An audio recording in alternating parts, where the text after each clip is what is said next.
O mal-estar na cultura, de Sigmund Freud. Capítulo 2. Em meu escrito intitulado O Futuro de uma Ilusão, tratou-se muito menos das fontes mais profundas do sentimento religioso e muito mais daquilo que o homem comum entende por sua religião, do sistema de doutrinas e promessas que, por um lado, lhe esclarece os enigmas deste mundo com invejável completude, e, por outro, lhe assegura que uma providência cuidadosa zelará por sua vida e, numa existência no além, compensará eventuais frustrações. O homem comum não consegue imaginar essa providência de outro modo a não ser na pessoa de um pai grandiosamente elevado. Somente um pai assim é capaz de conhecer as necessidades da criança humana, compadecer-se com suas súplicas, apaziguar-se com os sinais de seu arrependimento. Isso tudo é tão manifestamente infantil, tão alheio à realidade, que se torna doloroso para uma mentalidade humanitária pensar que a grande maioria dos mortais nunca poderá se elevar acima dessa concepção da vida. Mais vergonhoso ainda é saber do grande número de nossos contemporâneos que não podem deixar de reconhecer que essa religião é insustentável e, mesmo assim, procuram defendê-la parte por parte em lamentáveis combates de retirada.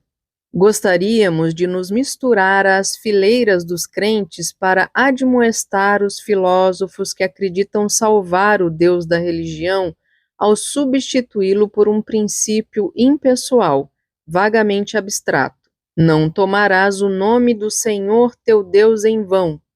Se alguns dos maiores espíritos das épocas passadas fizeram o mesmo, não é lícito invocar seu exemplo. Sabemos por que tiveram de agir como agiram. Voltemos ao homem comum e à sua religião, a única que deveria levar esse nome. O que primeiro nos ocorre é a conhecida declaração de um de nossos maiores poetas e sábios, que trata da relação da religião com a arte e a ciência. Quem tem arte e ciência tem também religião. Quem não tem nenhuma das duas, que tenha religião. Por um lado, esse dito opõe a religião às duas realizações supremas do homem. Por outro, assevera que em seu valor vital elas podem ser substituídas ou permutadas entre si. Se também quisermos negar a religião ao homem comum, evidentemente não teremos a autoridade do poeta ao nosso lado. Experimentemos um caminho peculiar para nos aproximarmos da apreciação de seu enunciado. A vida, tal como nos é imposta, é muito árdua para nós, nos traz muitas dores, desilusões e tarefas insolúveis. Para suportá-la, não podemos prescindir de lenitivos. As coisas não funcionam sem construções auxiliares, nos disse Théodore Fontane. Esses expedientes talvez sejam de 3 tipos: distrações poderosas que nos façam desdenhar nossa miséria, satisfações substitutivas que a amenizem e entorpecentes que nos tornem insensíveis a ela. Algo desse gênero é imprescindível. Voltaire tem em vista as distrações quando termina o seu Cândido com o conselho de que se deve cultivar o próprio jardim. A atividade científica também é uma distração desse tipo. Satisfações substitutivas, tais como as oferecidas pela arte, são ilusões se comparadas com a realidade, mas mesmo assim não são menos eficazes psiquicamente, graças ao papel que a fantasia conquistou na vida psíquica. Os entorpecentes influenciam o nosso corpo, alteram o seu quimismo. Não é simples indicar o lugar da religião nessa série. Teremos de prosseguir buscando. A questão da finalidade da vida humana foi colocada inúmeras vezes, jamais obteve uma resposta satisfatória e talvez nem sequer a admita. Muitos dos que a levantaram acrescentaram que, caso se descobrisse que a vida humana não possui finalidade, ela perderia todo o seu valor para eles. Mas essa ameaça não muda nada. Parece antes que temos o direito a deixar tal pergunta sem resposta. Seu pressuposto parece ser aquela arrogância humana da qual já conhecemos tantas outras manifestações. Não se fala de uma finalidade da vida dos animais, a não ser que seu destino consiste em servir ao homem. Só que isso não se sustenta, pois com muitos animais o homem não sabe o que fazer, a não ser descrevê-los, classificá-los e estudá-los.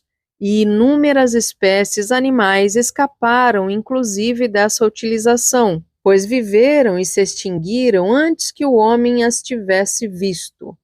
Outra vez, só a religião sabe responder à pergunta sobre a finalidade da vida. Dificilmente se cometerá um erro ao julgar que a ideia de a vida ter uma finalidade depende inteiramente do sistema religioso. Por essa razão, passaremos a uma pergunta mais modesta. O que os próprios seres humanos, através de seu comportamento, revelam ser a finalidade, o propósito de suas vidas? O que exigem da vida? O que nela querem alcançar? É difícil errar a resposta. Eles aspiram à felicidade, querem se tornar felizes e assim permanecer. Essa aspiração tem dois lados, uma meta positiva e outra negativa. Por um lado, a ausência de dor e desprazer. Por outro, a vivência de sensações intensas de prazer. Em seu sentido literal mais estrito, felicidade refere-se apenas à segunda.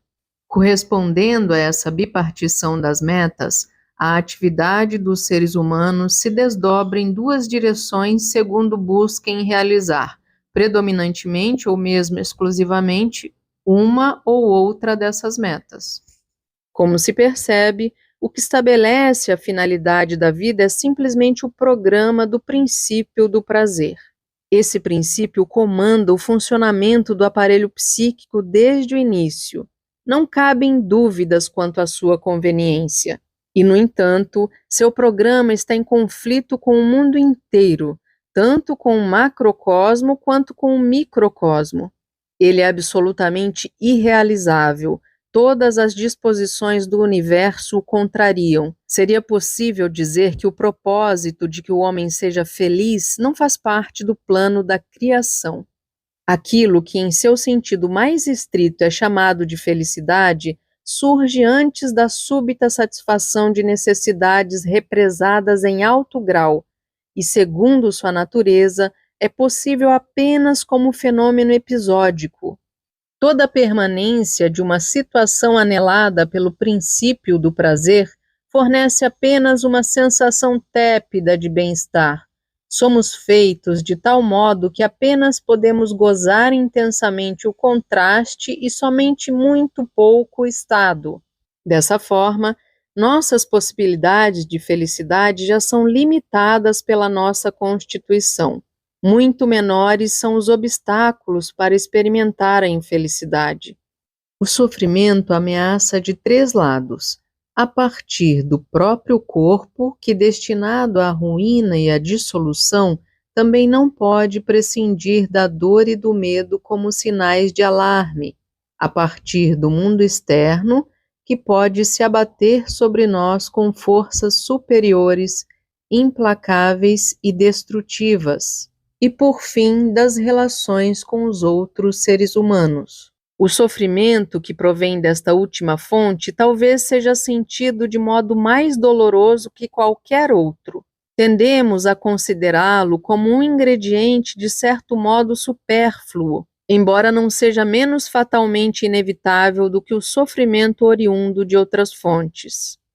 Sob a pressão dessas possibilidades de sofrimento, não espanta que os seres humanos costumem moderar suas reivindicações de felicidade, tal como o próprio princípio do prazer, sob a influência do mundo externo, se transformou no mais modesto princípio da realidade. Não espanta que já se considerem felizes por terem escapado à infelicidade e resistido ao sofrimento, e que, de um modo geral, a tarefa de evitar o sofrimento desloque para segundo plano a de obter prazer.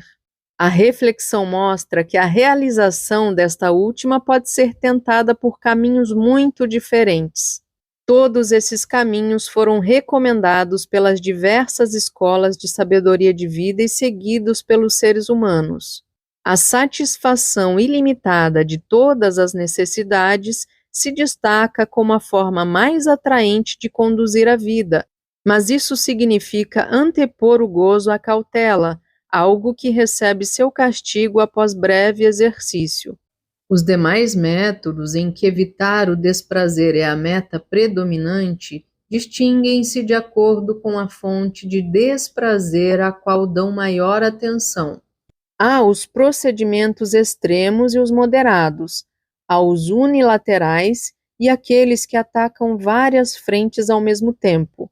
A proteção mais imediata contra o sofrimento que pode resultar das relações humanas é a solidão voluntária, o distanciamento em relação aos outros.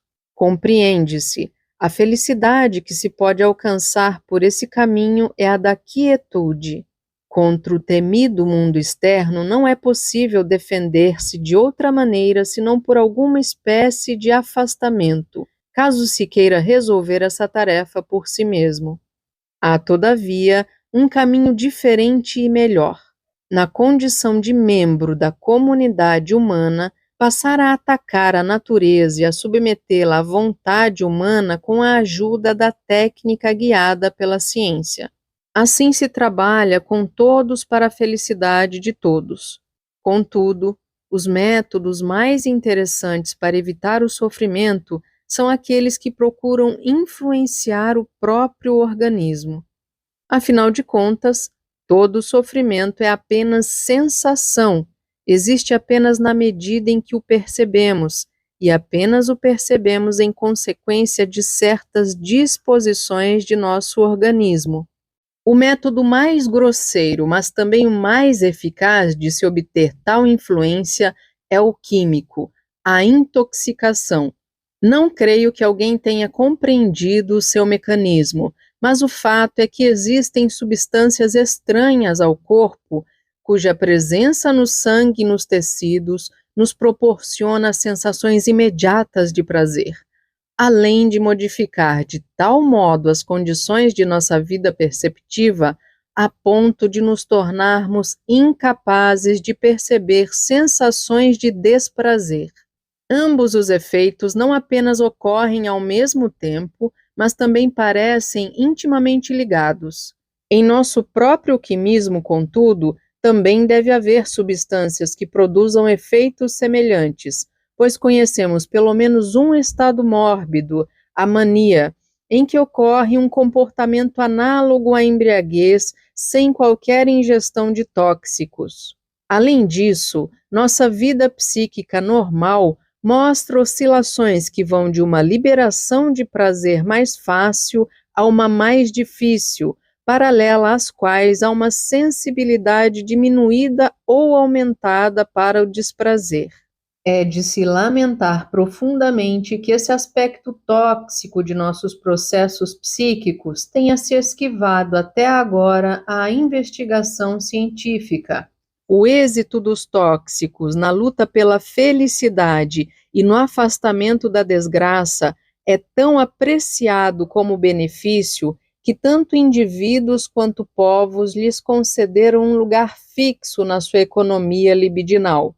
Não se deve a eles apenas o ganho imediato de prazer, mas também uma parcela ardentemente desejada de independência em relação ao mundo externo, pois se sabe que com a ajuda dos elixires de Baco se pode sempre escapar da pressão da realidade e encontrar refúgio no mundo próprio com melhores condições de sensibilidade. É sabido que justamente essa propriedade dos tóxicos também determina seus perigos e sua nocividade. Por vezes, eles são responsáveis pelo desperdício de grandes quantidades de energia que poderiam ter sido empregadas no melhoramento do destino humano. Contudo, a complicada construção de nosso aparelho psíquico também permite toda uma série de influências diferentes. Visto que satisfação dos impulsos equivale à felicidade, torna-se causa de grave sofrimento quando o mundo exterior nos deixa na indigência, quando se recusa a saciar nossas necessidades. Desse modo, agindo sobre esses impulsos, pode-se esperar o alívio de uma parte do sofrimento. Esse tipo de defesa contra o sofrimento não afeta mais o aparelho sensível. Ele busca dominar as fontes interiores das necessidades. Isso ocorre de maneira extrema quando se mortificam os impulsos do modo ensinado pela sabedoria de vida oriental e praticado pelo yoga. Todavia, quando se é bem-sucedido nisso, também se renunciou a todas as outras atividades, sacrificou-se a vida, alcançando por outro caminho apenas a felicidade da quietude.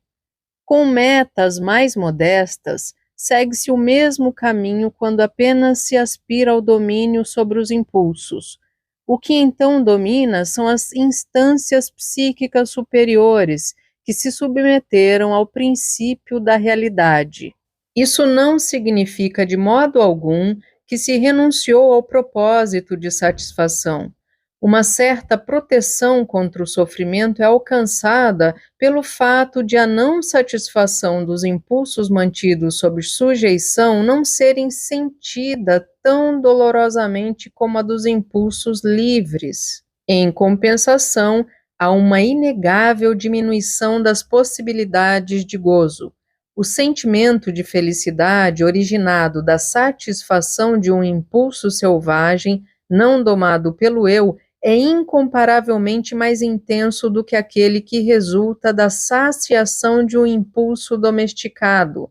O caráter irresistível dos impulsos perversos, talvez a atração do proibido em geral, encontra aqui uma explicação econômica.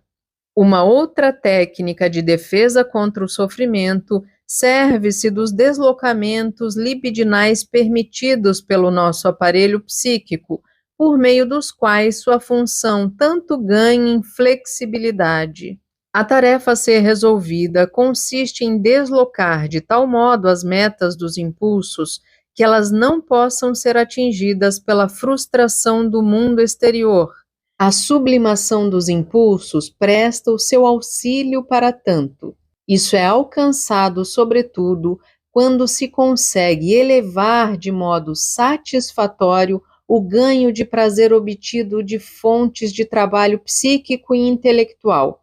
Desse modo, o destino pouco pode fazer contra nós. Satisfações, tais como a alegria do artista ao criar, em dar corpo aos produtos de sua fantasia, ou a do pesquisador na solução de problemas e na descoberta da verdade, possuem uma qualidade especial que um dia, com certeza, seremos capazes de caracterizar metapsicologicamente. Por ora, apenas podemos dizer de modo figurado que elas nos parecem mais finas e mais elevadas, mas a sua intensidade, comparada à saciação de impulsos mais grosseiros, mais primários, é reduzida. Elas não agitam a nossa corporeidade. Contudo, o ponto fraco desse método reside no fato de não ser universalmente aplicável, de ser acessível apenas a poucos seres humanos. Ele pressupõe disposições e aptidões especiais, não exatamente frequentes na proporção eficaz. Mesmo a esses poucos, ele não é capaz de assegurar uma proteção completa contra o sofrimento. Não lhes oferece uma couraça impenetrável contra as setas do destino e costuma fracassar quando o próprio corpo se torna fonte do sofrimento. Se esse procedimento já revela com clareza a intenção de procurar independência em relação ao mundo exterior, Na medida em que a pessoa busca satisfações nos processos interiores, psíquicos, os mesmos traços se destacam com intensidade ainda maior no procedimento que agora passamos a examinar. Nele, a ligação com a realidade se torna ainda mais frouxa. A satisfação é obtida a partir de ilusões, reconhecidas como tais, sem que se permita que o seu afastamento da realidade perturbe o gozo. A região de onde provém tais ilusões é a da fantasia. Quando o desenvolvimento do senso de realidade se completou, ela foi expressamente dispensada das exigências da prova de realidade e foi destinada ao cumprimento de desejos de difícil realização. No topo dessas satisfações fantasísticas se encontra o gozo de obras de arte, também tornado acessível a quem não é criador, através da mediação do artista.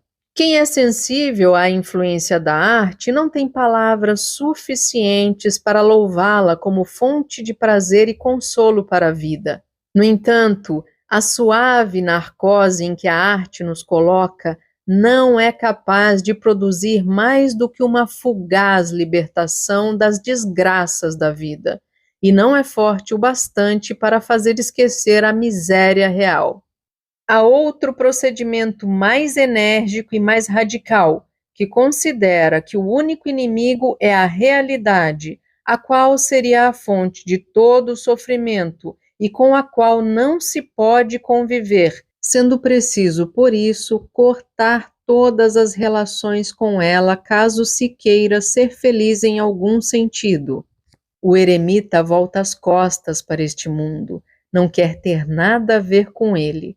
Mas é possível fazer mais do que isso. É possível querer a sua transformação, a construção de um outro mundo em seu lugar, do qual os aspectos mais insuportáveis sejam eliminados e substituídos por outros mais de acordo com os próprios desejos. Em regra, não alcançará coisa alguma quem segue esse caminho para a felicidade com revolta desesperada. A realidade é demasiado forte para ele. Irá enlouquecer e dificilmente encontrará quem o ajude na realização de seu delírio. Afirma-se, porém, que cada um de nós se comporta em algum ponto de maneira semelhante ao paranoico, corrigindo um aspecto insuportável da realidade por meio de uma formação de desejo e introduzindo esse delírio na realidade. É particularmente digno de nota o caso em que um grande número de pessoas empreende conjuntamente a tentativa de obter garantias de felicidade e proteção contra o sofrimento mediante uma transformação delirante da realidade. Precisamos caracterizar também as religiões da humanidade como delírios coletivos desse tipo, e quem toma parte do delírio, obviamente, nunca o reconhece como tal. Não acredito que seja completa essa enumeração dos métodos através dos quais os seres humanos se esforçam em obter a felicidade e manter o sofrimento à distância. E sei também que a matéria admitiria outros arranjos. Um desses procedimentos eu ainda não mencionei, não que o tenha esquecido, mas porque ele ainda nos ocupará em outro contexto. E como seria possível esquecer justamente essa técnica da arte de viver? Ela se distingue pela mais notável associação de traços característicos. Obviamente, ela também aspira à independência em relação ao destino. Esse é o melhor nome que podemos lhe dar. E com esse propósito, desloca a satisfação para processos psíquicos interiores, servindo-se para isso da já mencionada deslocabilidade da libido, embora não se afaste do mundo externo, mas, ao contrário, se agarre aos seus objetos e obtenha a felicidade a partir de uma relação afetiva com eles. Ao fazê-lo, tampouco se satisfaz com a meta fatigada e resignada, por assim dizer, de evitar o desprazer. mas passa por ela sem lhe dar a atenção e se aferra à aspiração original, passional, de realização positiva da felicidade. Talvez ela de fato se aproxime mais dessa meta do que qualquer outro método. Refiro-me, é claro, àquela orientação da vida que toma o amor como centro, que espera toda a satisfação do fato de amar e ser amado. Semelhante orientação psíquica é bastante compreensível a todos nós. Uma das manifestações do amor, o amor sexual, nos proporcionou a mais intensa experiência de uma sensação avassaladora de prazer, fornecendo-nos assim o modelo de nossas aspirações de felicidade. O que é mais natural do que persistirmos em buscar a felicidade na mesma via em que pela primeira vez a encontramos? O ponto fraco dessa técnica de vida é bem evidente. Caso contrário, ninguém teria pensado em trocar esse caminho para a felicidade por outro. Jamais estamos tão desprotegidos contra o sofrimento do que quando amamos. Jamais nos tornamos tão desamparadamente infelizes do que quando perdemos o objeto amado ou seu amor. Contudo, isso não esgota a técnica de vida baseada no valor de felicidade do amor. Há muito mais a dizer a respeito.